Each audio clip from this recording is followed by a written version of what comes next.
Hygiene podcast. My name is Dana. I am your host. I don't know why I said podcast so high pitched, but I'm excited to be here with you guys today. Actually, we're going to talk a lot about scheduling and planning and things like that on today's episode, but I was on my way. I went to get, I don't even know if I would call it a massage. It's called the Graston technique. It is a massage, but it's like, they call it a manual massage. So what that means is they use these little metal instruments and tools to really break up scar tissue and to release that tight fascia and to help promote healing.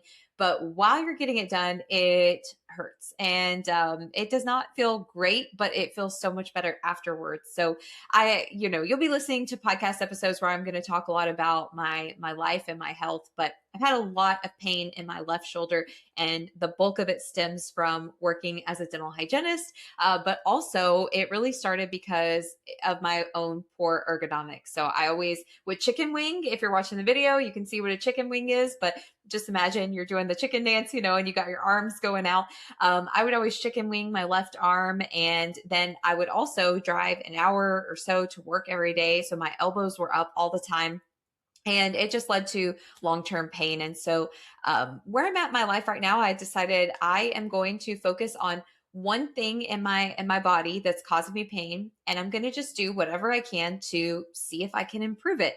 And that led me down this road to the Graston technique. And the first session, my pain was probably an 8 to 9. Second session went down to 6 to 7. Or after the first session, it went down to 6 to 7. Then I had my second session and the pain went down to about probably a 4 to 5. And so I just had my third session. So I'm really curious to see, does it keep improving? If I could get to a place where I have zero pain, wow, what a world that would be. And so, yeah, that kind of comes into what I want to talk about today. I was driving over there to get this massage technique done, and I got this little spark of inspiration. I get little hits of inspiration everywhere. A lot of times it's from listening to other people's podcasts or my friends and the amazing things that they say. But I was on my way over there and I thought, oh my gosh, as soon as I'm done with this, I have to drive back home and record a podcast. So that's what I'm doing. All right. The thing that I feel inspired by today is really the question, is your to-do list, are you even doing what's on your to-do list? Is your to-do list wasting your time? Are you using your to-do list as a distractor or for a dopamine hit? And are you actually getting things done and being productive? Okay, this is coming from a place because I am the queen of this, especially in the past. I used to do this all the time. My main thing was I would write a to-do list and then I would maybe do some of the things on it, right? Like, especially if it was like has to get done, like I've got a test tomorrow or I've got a paper due or whatever. It's like, okay, I know that like I have to get those things done. And maybe my to-do list sometimes felt a little bit reactive instead of proactive, meaning I was like, oh, dang, I got to get these things done like right away, right? Instead of maybe planning them out a little bit sooner. And so thinking through that, when you are the type of person like me, you write a to-do list and you get a hit, right? You feel good. You feel like you did something, right? You feel like you accomplished something. You're like, first step, let me just run through my to-do list and figure out what I need to do. You get that hit of dopamine. It's just such a satisfying feeling, right? Almost as satisfying as when you cross things off. But let's think about what you're actually adding to your to-do list. Are some of the things truly like need to be on there, or are they things that just like have to get done every day? So I want you to think about that. I want you to think about your priorities when you're creating a to-do list. I used to just write down everything. Okay. I'd be like, I need to call the vet about getting Pearl her allergy shot. I need to call and schedule to get my haircut. I need to study chapter 10 because I'm tutoring on that tomorrow, right? So I have all these things that need to get done. The one thing that I didn't always do, one, was take immediate action. Okay. If you have the time to sit down and write the to-do list, really think about how long is it going to take to do this action? Because I sat there and I wrote this whole list that is a little bit overwhelming sometimes if you could see how long my to-do list actually could be. And I'm sure that if you're in dental hygiene school, your to-do lists are getting a little wild and crazy, right? You're like, oh my gosh, there's so much to do. If you write it down, the first thing I want you to ask yourself is like, can I get it done in this moment, right? Because I'm sitting here, I'm taking the time to review my to-do list and what needs to get done. You're like, can I just make that phone call and get it over with and let it go? Okay, that's one thing to kind of consider.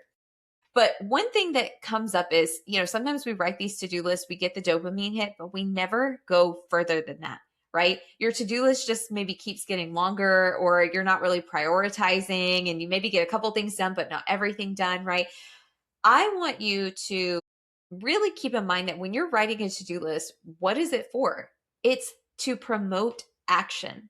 The action is not writing the to do list, right? That's just organizing your thoughts. But if you never take it a step further and actually commit to the action, you're going to have a to do list that's forever long and that forever stresses you out, right? Another thing that I got inspired by my friend Billy Lunt over at the Happy Flosser. If you're not listening to her podcast yet or following her on socials, I highly recommend that. She's a very dear friend of mine, so I'm going to give big hearts to Billy right now. But she sent me a poem, and it's called "Take the First Step," and she writes dental hygiene inspired poems, which are great.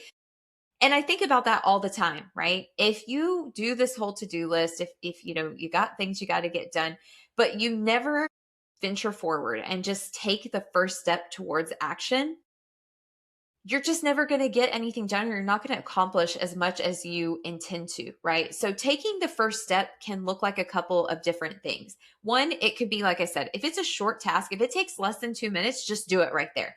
I tell myself that all day long. If I see that, the dishes are kind of like piled up, or man, I need to unload the dishwasher, but I really don't want to, I just ask myself, how long is it realistically going to take? If I think I can get it done in less than 2 minutes, I'm going to do it right then and there. Okay. With that being said, you have to consider your priorities in life. And there are going to be big ticket priorities, especially when you're in dental hygiene school. There's things that just have to get done. You have projects, you have tests, right? I want you to, when you write your to-do list, you see what needs to get done. I want you to immediately put something into action, and that action could be scheduling it on your calendar. Okay.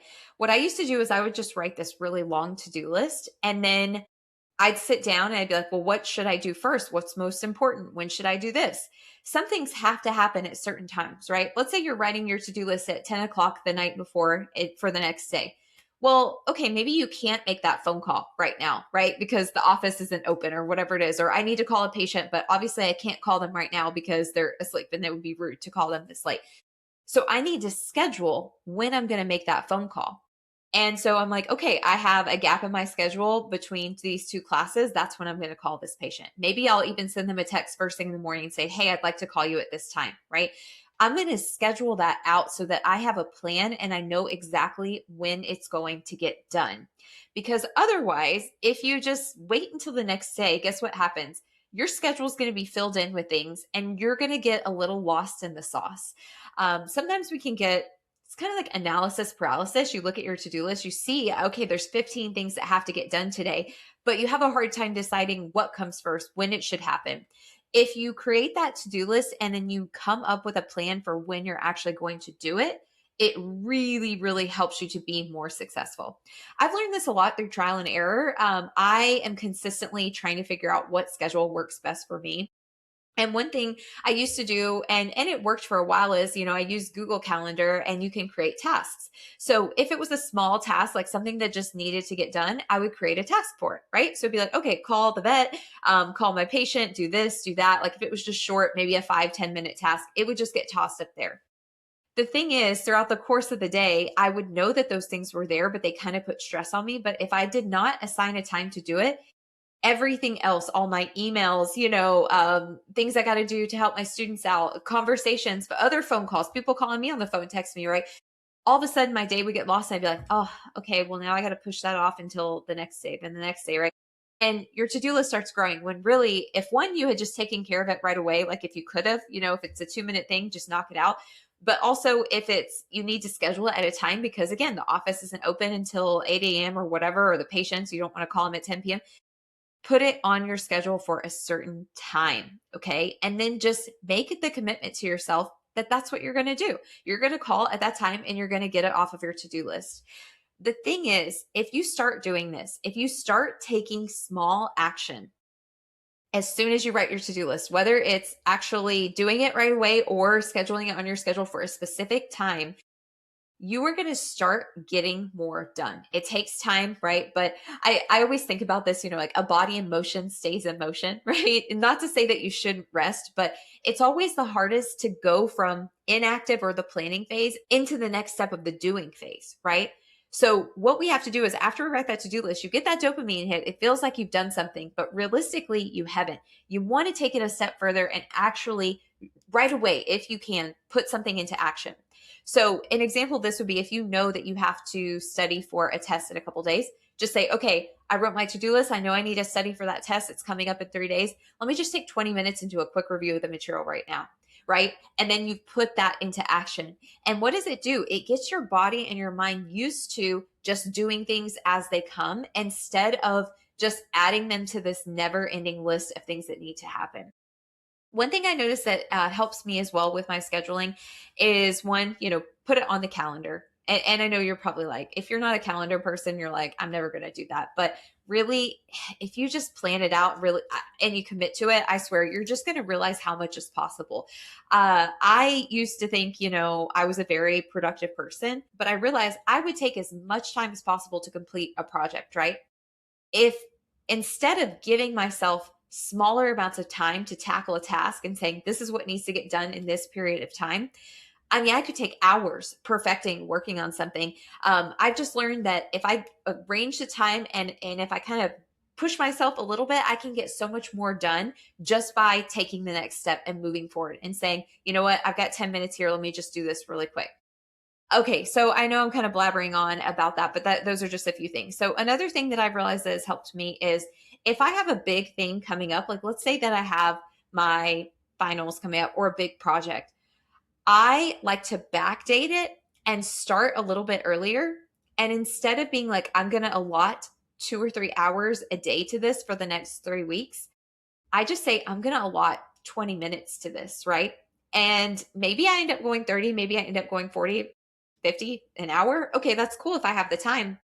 But if not, or if I'm really tired, at least I know I'm like, I just got to do 20 minutes of this project today and it's going to make life easier. And I realized when I started doing that, I finished my projects so much faster because I'm like, I only have a certain amount of time to work on it today. And my goal is to just chip away at it piece by piece. I realize it ends up taking me way less time to do the project or do the thing that I'm supposed to do because I've just allotted a shorter amount of time to it. I know that sounds kind of crazy, but I would be so curious if you tried this, if it helps you out at all. So I really think I want to leave you there today. These Monday episodes, I don't know always what they're going to be when I show up. Sometimes it's just things I want to share. Sometimes it's knowledge or learning tips. Sometimes it's just something I've been trying and I want to share with the world. So that's what I'm sharing with you guys today. If you like tips like this, if you want to hear more from us here at Dental Hygiene Basics, I would love for you to just go on down to the show notes. You can click on our website and sign up for our newsletter. There's so many different things that we offer at Dental Hygiene Basics. We're here to help you through this journey. Even if you just need an encouraging word every so often, please feel free, reach out to us. All right. Thank you everyone for being here. I'm going to encourage you today, after you write that to-do list, just take one step towards getting things done. All right. Thank you so much. Have a great day. Best of luck on your journey. Future registered dental hygienist.